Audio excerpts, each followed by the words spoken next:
The galactic freighter Pale Dawn moved slowly through the darkness of space.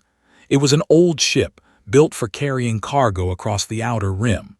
The hull was scratched and worn from hundreds of journeys, but it was strong. It had survived pirates, storms, and the endless cold of the void. Captain stood on the bridge, looking at the stars through the wide viewing window. He was tall, even for a Vel. His skin was covered in silver scales that shimmered when the light hit them. He had 4 arms, like all members of his species. 2 were crossed over his chest. The other 2 rested on the control panel in front of him. He had been a captain for 30 years. He had seen many strange things in the outer rim, but today, his navigator had found something that made even him curious.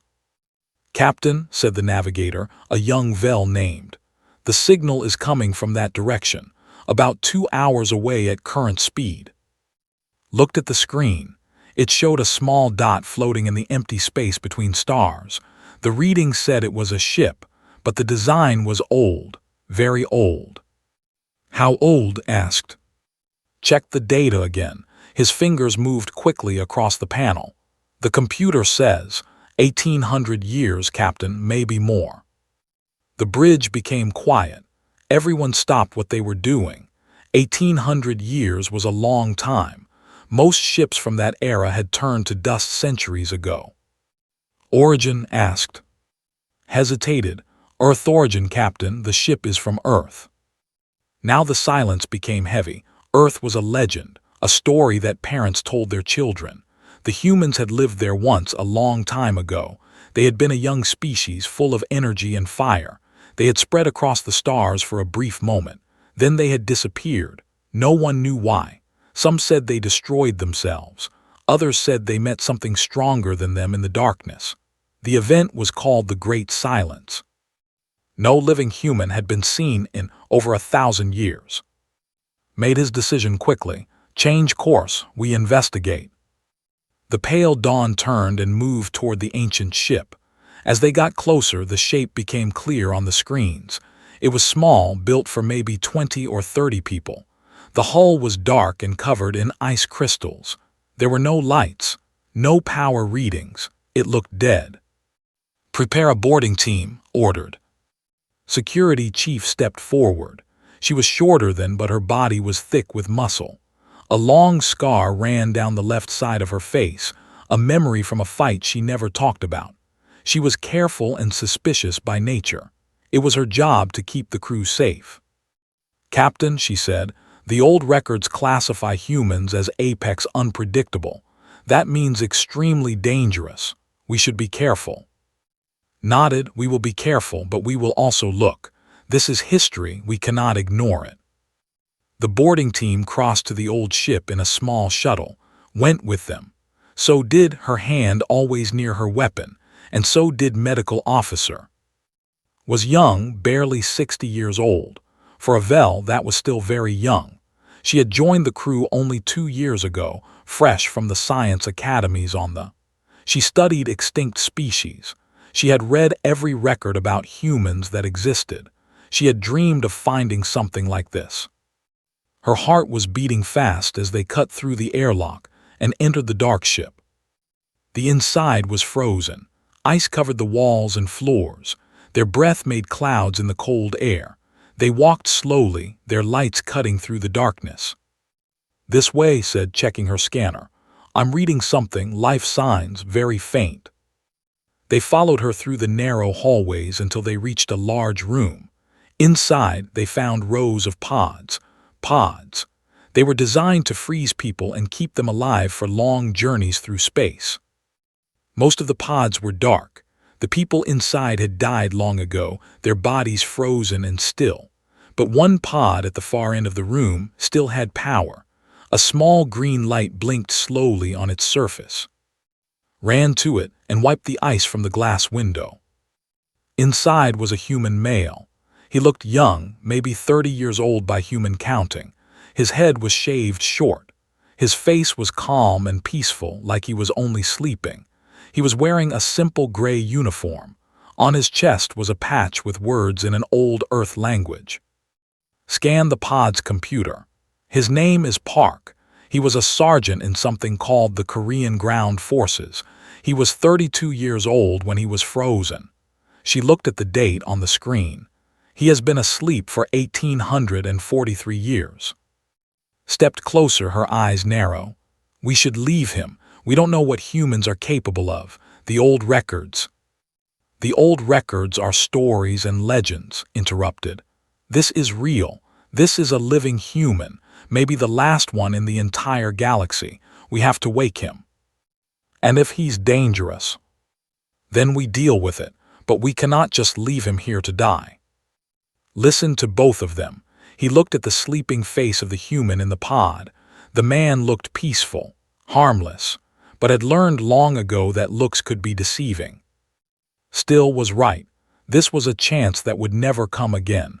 The last human, a living piece of history. Wake him, said. His jaw tightened, but she said nothing. She stepped back and put her hand on her weapon. Worked on the pod's controls.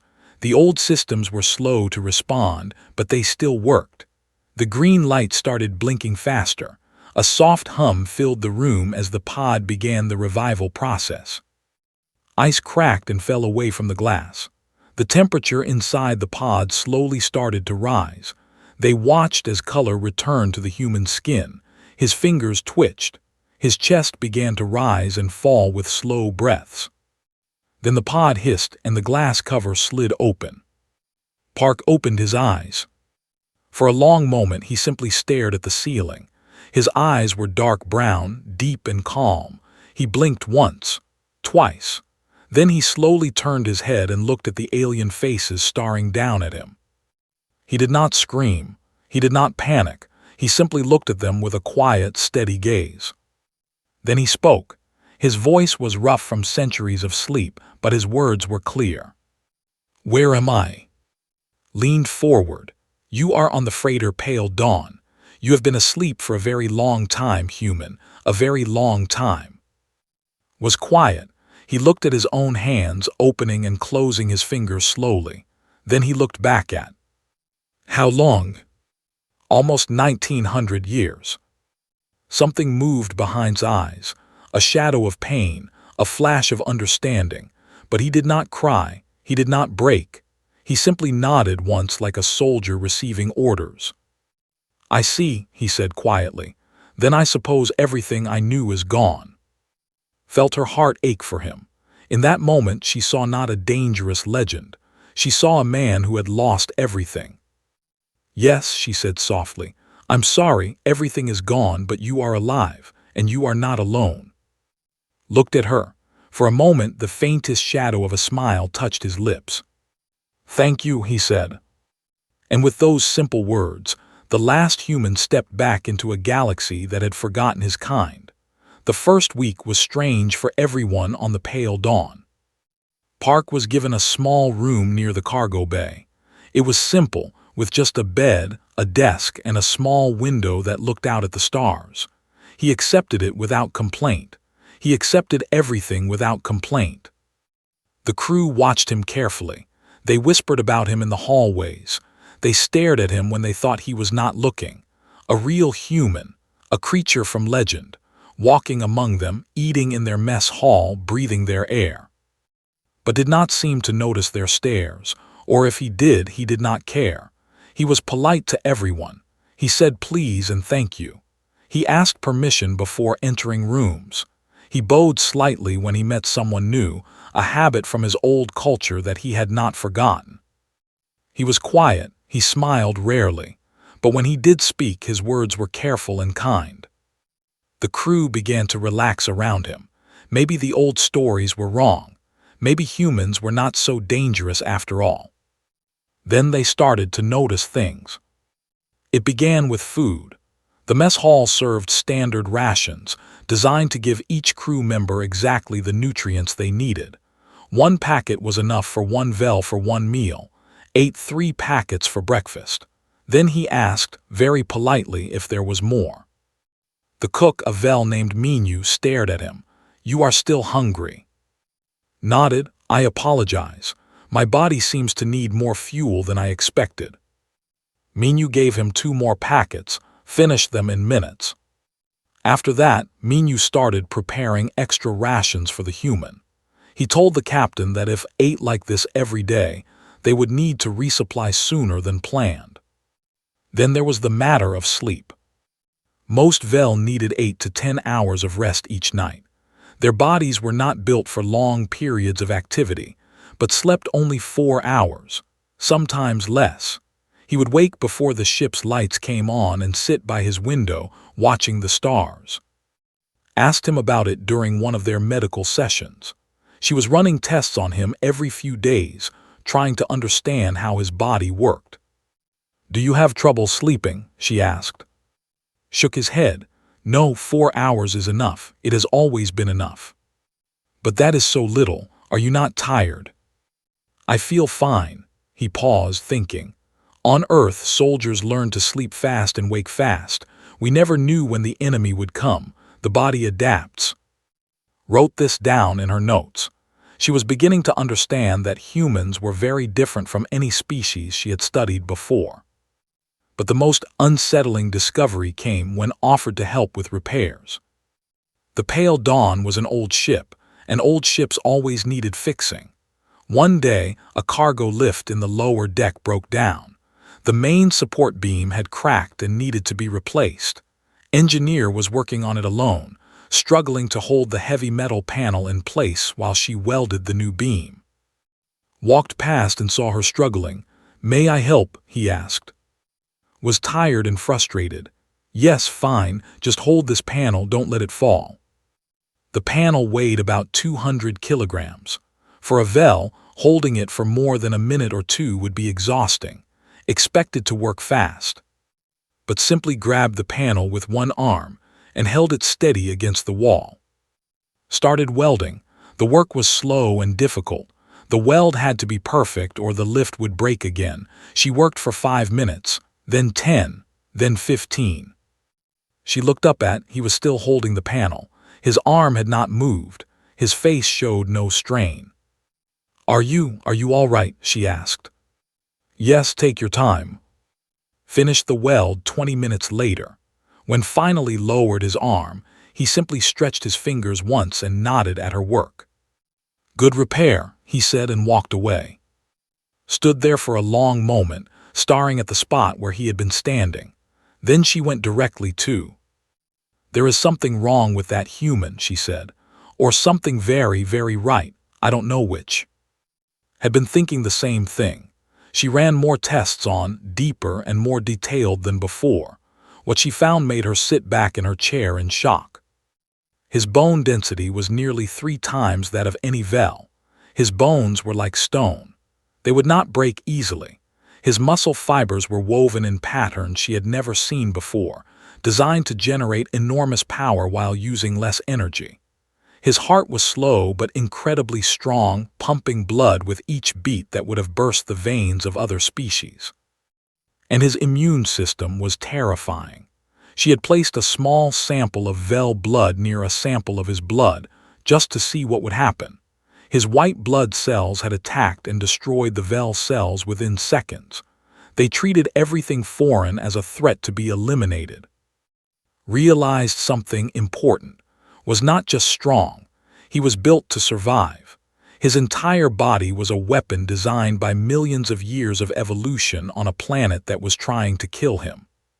She found him later that evening, sitting by his window, the stars reflected in his dark eyes. "May I sit with you?" she asked. He nodded and made room for her. For a while, they sat in silence, then asked the question that had been burning in her mind. What was Earth like? Did not answer immediately. He looked out at the stars, and she saw something soft and sad move across his face. Earth was beautiful, he said finally, and dangerous and home.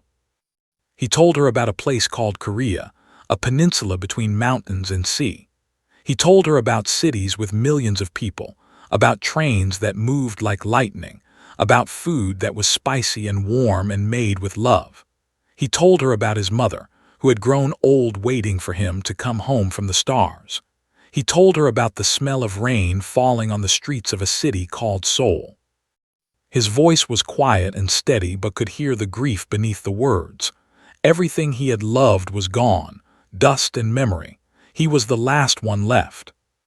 I was a soldier, he continued. We were on a mission, deep space exploration. Something went wrong with the ship.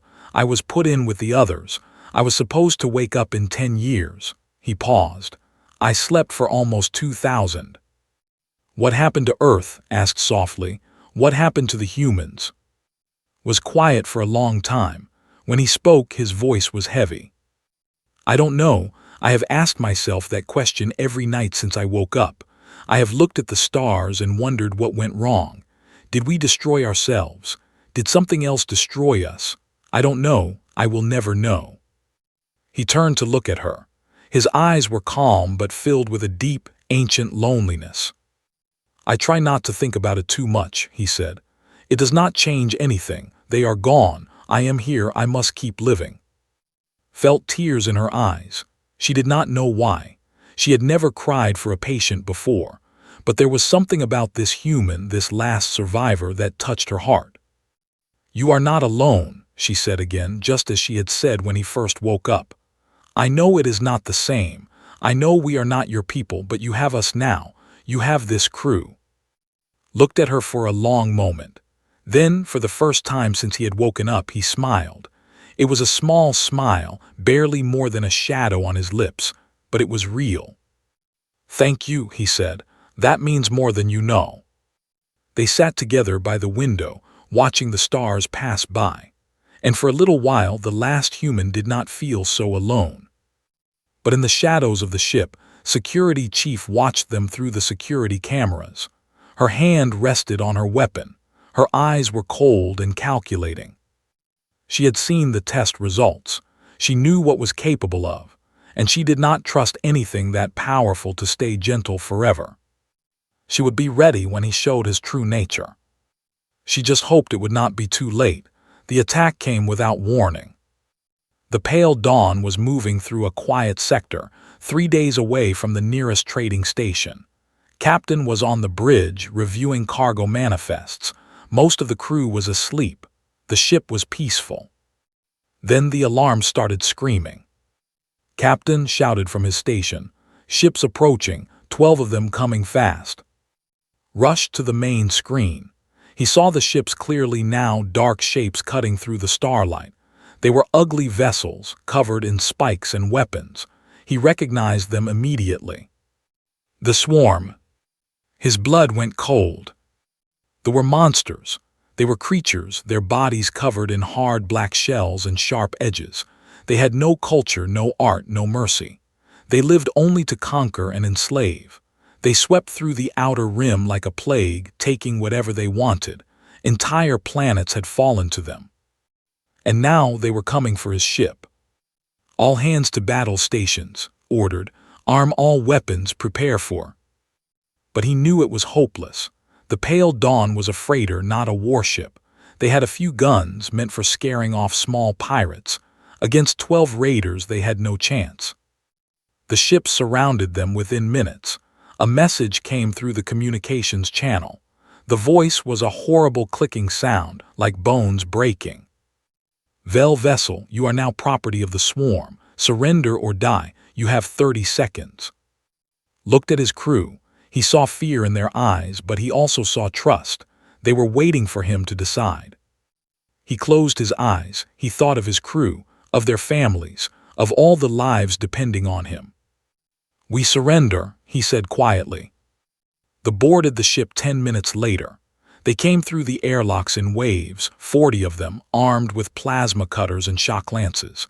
They were tall and terrible, walking on 4 legs with 2 more limbs that ended in razor claws. Their heads were flat and wide, filled with too many eyes.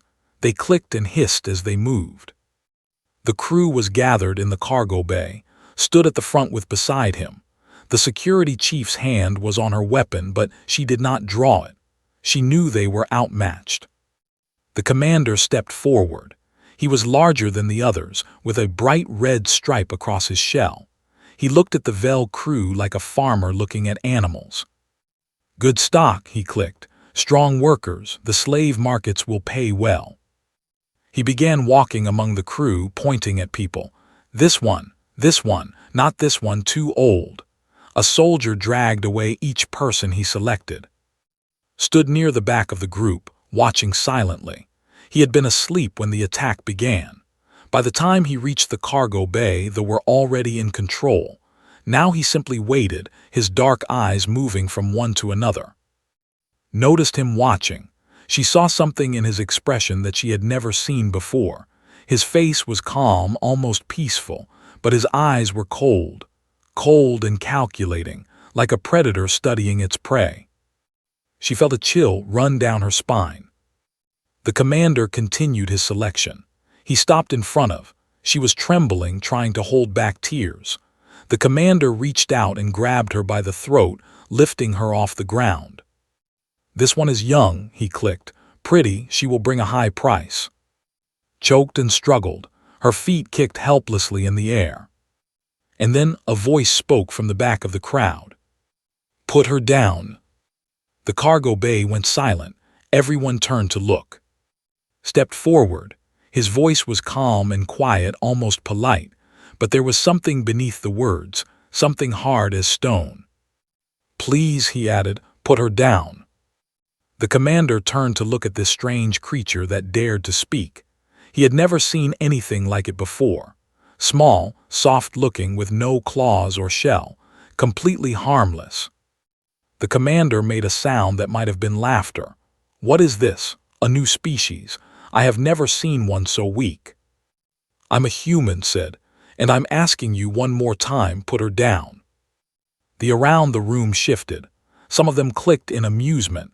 Others checked their weapons, sensing something strange. The commander dropped to the floor. She fell hard, gasping for air. Then he walked toward, his claws clicking on the metal floor. A human, he repeated. I have heard stories, old legends. They say your kind was dangerous once. He stopped in front of, towering over him. But you look weak to me, small, fragile. Perhaps I will kill you slowly just to see what your blood looks like. Looked up at him, his expression did not change. His voice remained calm. You have no idea what I am. And then he moved. No one saw exactly what happened. One moment was standing still. The next, the commander's arm was on the floor, separated from his body.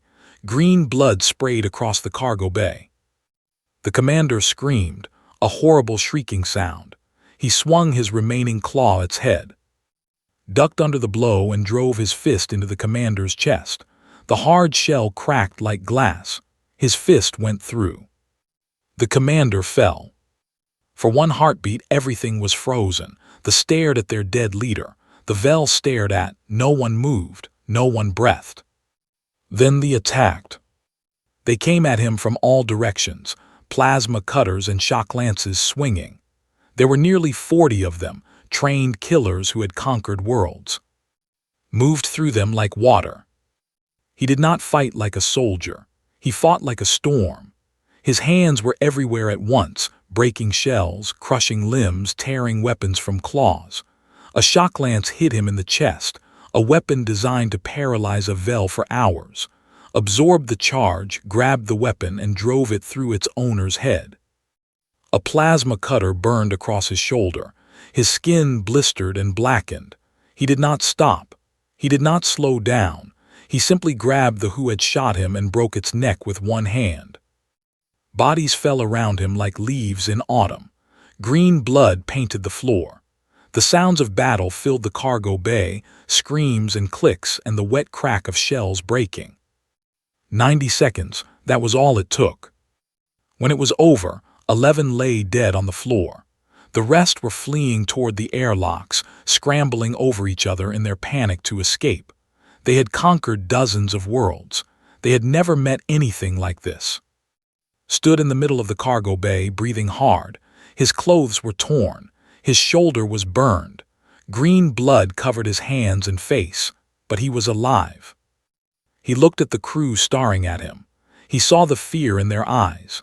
Even, who had watched him with suspicion for weeks, was pressed against the wall with her weapon forgotten in her trembling hand. He understood. He had shown them what he was, what humans could be, and now they were afraid of him. His shoulders fell slightly. The cold fire in his eyes faded. He looked suddenly tired, sad, alone. "Sorry," he said quietly. "I tried to be gentle." No one said anything. No one moved. Then stood up. Her throat was bruised. Her legs were shaking. But she walked toward him, one step at a time, until she was standing right in front of him.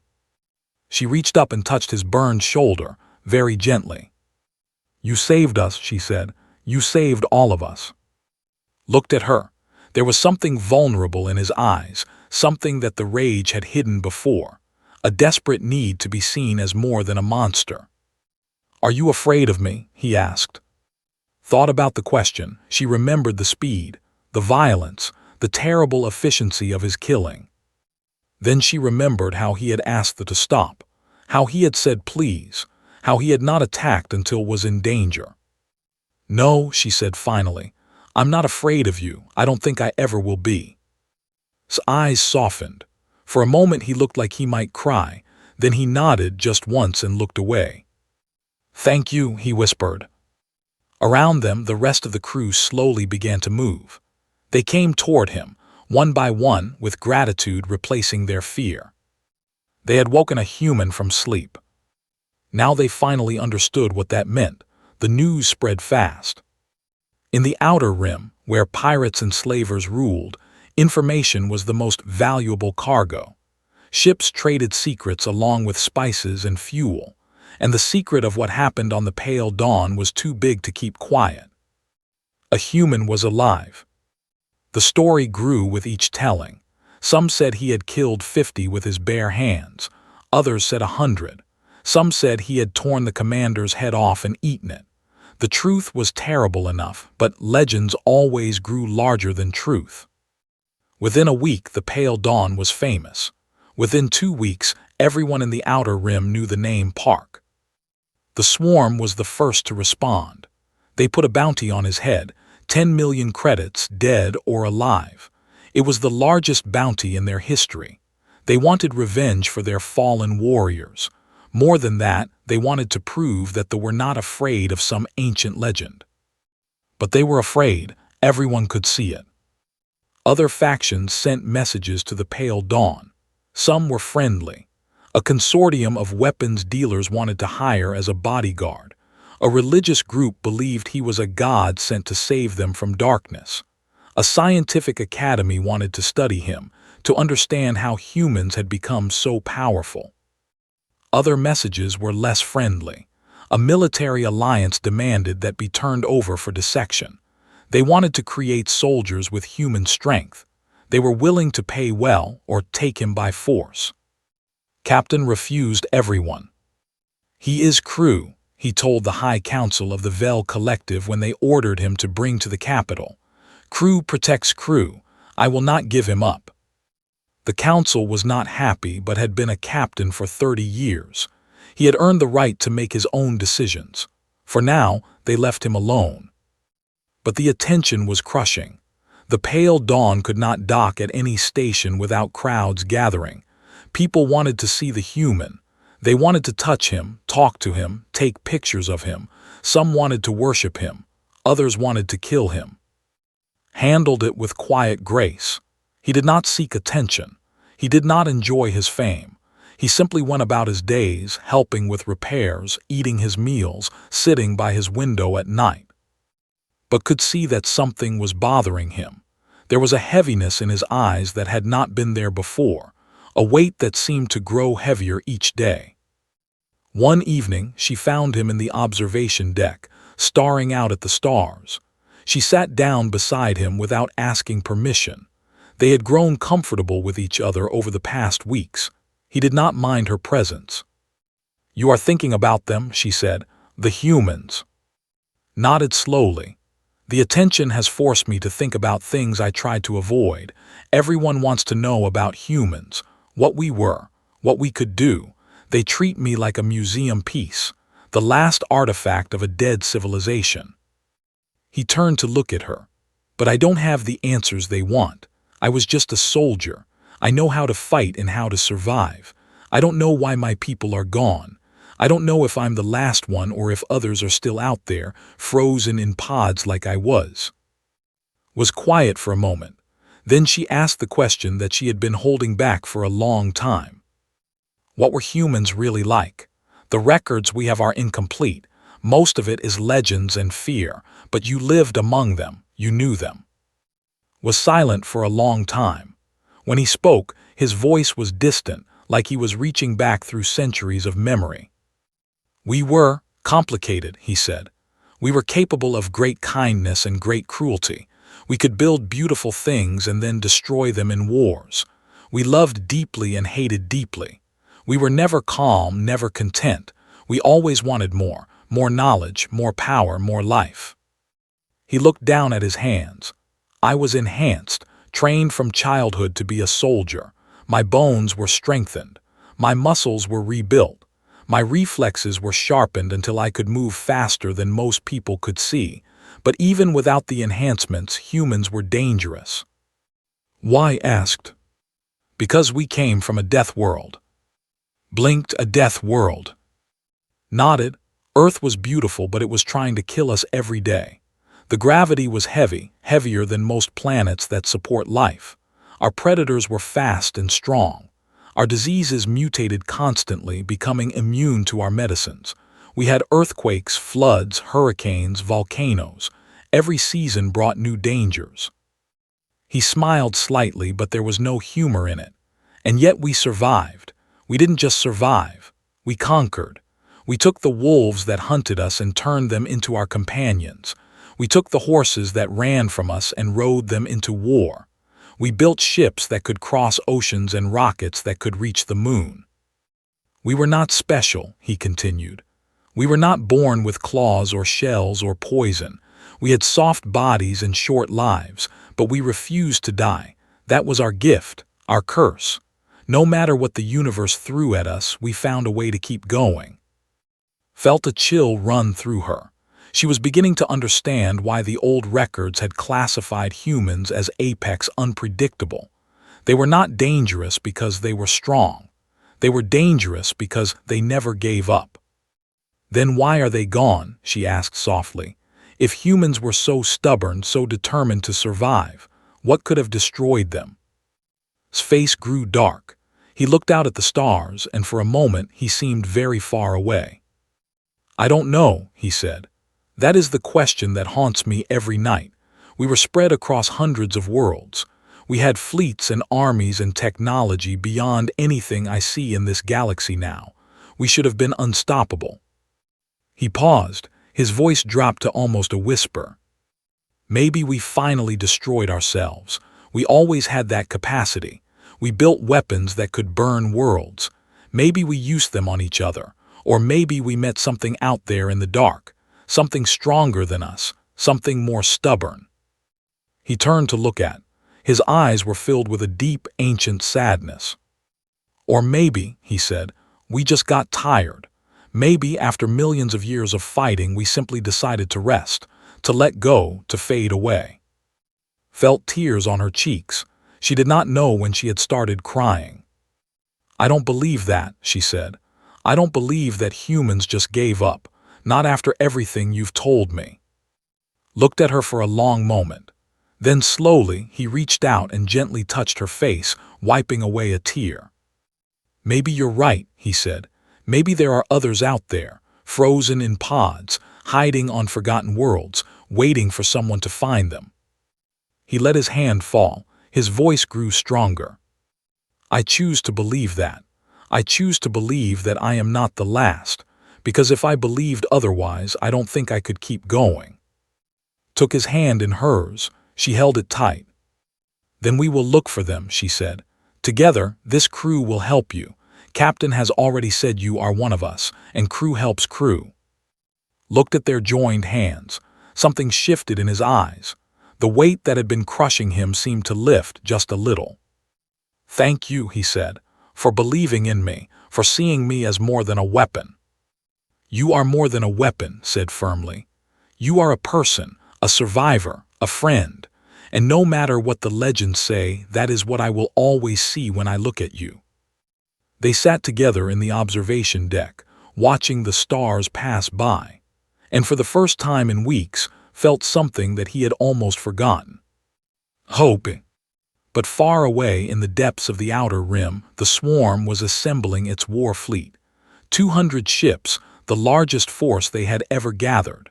They had one target: the pale dawn, and the human who had dared to kill their warriors.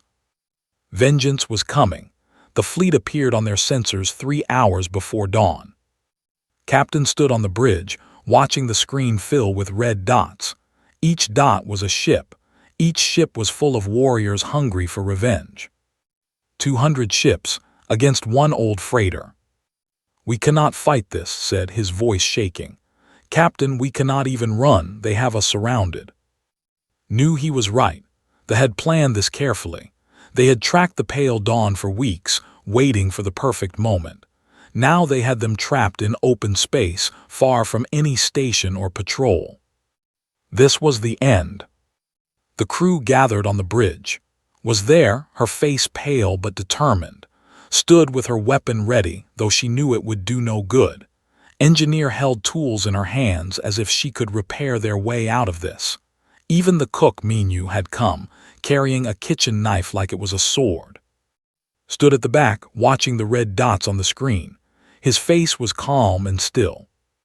"Captain," he said quietly, "I have a request." Turned to look at him. "Speak." "Give me a shuttle. Let me go to them alone. They want me, not you. If I surrender myself, they may let the ship go." "No," the word came from sharp and immediate. She pushed through the crew until she was standing in front of him. "No, we are not giving you up. We are not sacrificing you." "Dead?" "No," her eyes were bright with tears and anger. "You are crew. Crew does not abandon crew. You said it yourself. Captain said it. We all believe it." Looked at her. Then he looked at the rest of the crew. He saw the fear in their eyes, but he also saw something else.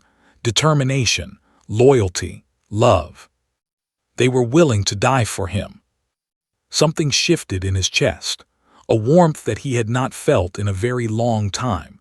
He thought of his mother back on Earth, who had loved him no matter what. He thought of his squad, his brothers and sisters in arms who had fought beside him and died beside him. He had lost them all, but now somehow he had found a new family. He would not let them die. "I'm not going to surrender," he said, his voice growing stronger. "I'm going to fight." "Against 200 ships?" asked, her voice flat. "You are strong, human, but you are not a god." "I know." Walked to the main screen and studied the formation of the fleet.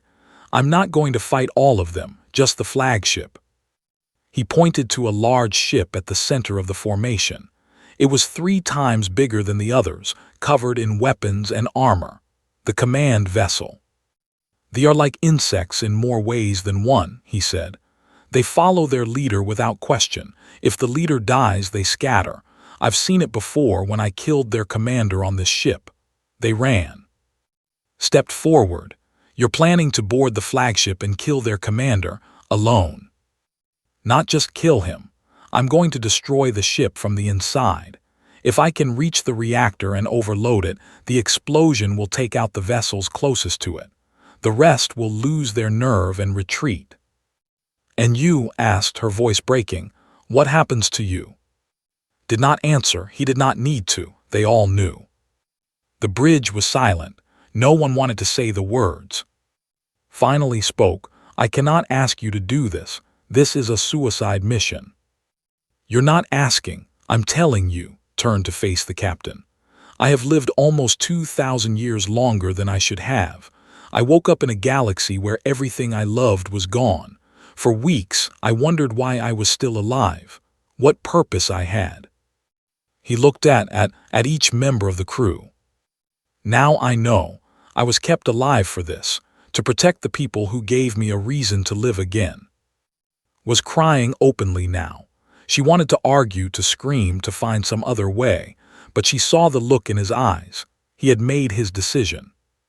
"Then let me show you," said, "what humans used to do when we had something worth protecting." They prepared the shuttle in less than an hour. It was a small craft, barely big enough for one person. loaded it with explosives from the cargo hold, not enough to destroy the flagship on their own, but enough to reach the reactor. The crew came to say goodbye, surprised everyone by saluting him, a gesture of respect she had never shown before. "I was wrong about you," she said. "I thought you were a monster. You're not. You're a soldier, the best I've ever seen." Gave him a small tool from her kit. "For luck," she said, her voice thick with tears. Minu pressed a wrapped package into his hands. "Food, for the journey, even if it's short. You should not fight hungry." En could not speak. She simply held him. She held him tight, as if she could keep him there through the strength of her arms alone. "I don't want you to go," she whispered. "I know."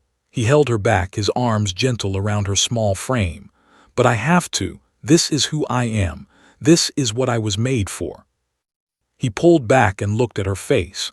He memorized every detail, the shape of her eyes, the silver of her scales, the kindness that had seen past the monster to the man beneath. "Thank you," he said, "for everything." Then he let her go and walked to the shuttle. As the airlock closed behind him, he heard Captain's voice over the comm. "Good luck, Park. It has been an honor to have you on my crew." Smiled. "The honor was mine, Captain." The shuttle launched into the darkness. He flew straight toward the fleet. As he approached, he opened a communication channel on all frequencies. His voice echoed across the void, reaching every ship in the formation. And then he began to sing. It was an old song in a language that no one in the galaxy had spoken for nearly 2,000 years. His grandmother had taught it to him when he was a child, a song that Korean soldiers had sung for centuries. A song of courage, of defiance, of refusing to kneel. They did not understand the words, but they understood the tone. It was the song of someone who was not afraid to die. His shuttle shot into the flagship's hangar bay. They were waiting for him, hundreds of them, armed and ready. Stepped out of the shuttle and walked toward them. What happened next became legend. He fought for 6 hours, through hallways and chambers, through barracks and armories. He killed with his hands, with weapons taken from fallen enemies, with anything he could find. They shot him. They stabbed him. They burned him. He kept moving. When he reached the reactor, his body was broken. His left arm hung useless at his side. Blood poured from a dozen wounds. His vision was fading. But he was still alive. He planted the explosives. He set the timer. And then he sealed the reactor door behind him. The explosion was visible from the pale dawn. The flagship came apart in a ball of fire, so bright that it looked like a small sun being born. The blast wave caught 11 nearby ships and tore them to pieces. The remaining fleet scattered like frightened animals. They had never seen anything like this. They had heard the legends, but they had not believed. Now they understood. The pale dawn escaped. 3 weeks later, detected a faint signal, a rescue beacon, broadcasting from the debris field where the flagship had died. They followed it and found a figure drifting in the wreckage, sealed in an emergency suit taken from a ship. He was barely alive. His body was shattered. His lungs were failing. His heart was beating so slowly that the medical scanners almost did not detect it. But he was alive. Pulled him into the medical bay herself, screaming for help. The entire crew came running. They worked for hours, fighting to save him. And slowly, impossibly, he began to stabilize. When he finally opened his eyes, was sitting beside him, holding his hand. "You came back," she said, tears streaming down her face. "You stubborn, impossible human, you came back." Looked at her. His voice was barely a whisper, cracked and broken from everything he had endured. "Told you," he said, "stubborn." Laughed through her tears. She held his hand. "Yes," she said, "yes, you did." Across the galaxy, the story spread. The last human had fought an army alone. He had destroyed a flagship with his bare hands. He had died and come back to life. The swarm never attacked a freighter again. Other predators heard the tale and grew cautious. The outer rim became a little safer, a little quieter. And on the pale dawn, a human sat by his window watching the stars. He was the last of his kind, the final survivor of a species that had refused to die. But he was not alone. He had a family again, a purpose, a reason to keep living. And somewhere out there, frozen in forgotten pods or hiding on distant worlds, others might be waiting, other humans, his brothers and sisters. He would find them one day. But for now he rested, he healed, and he watched the stars pass by. The galaxy had forgotten why it feared humans. Now it remembered. And Park, the last human, smiled. The end.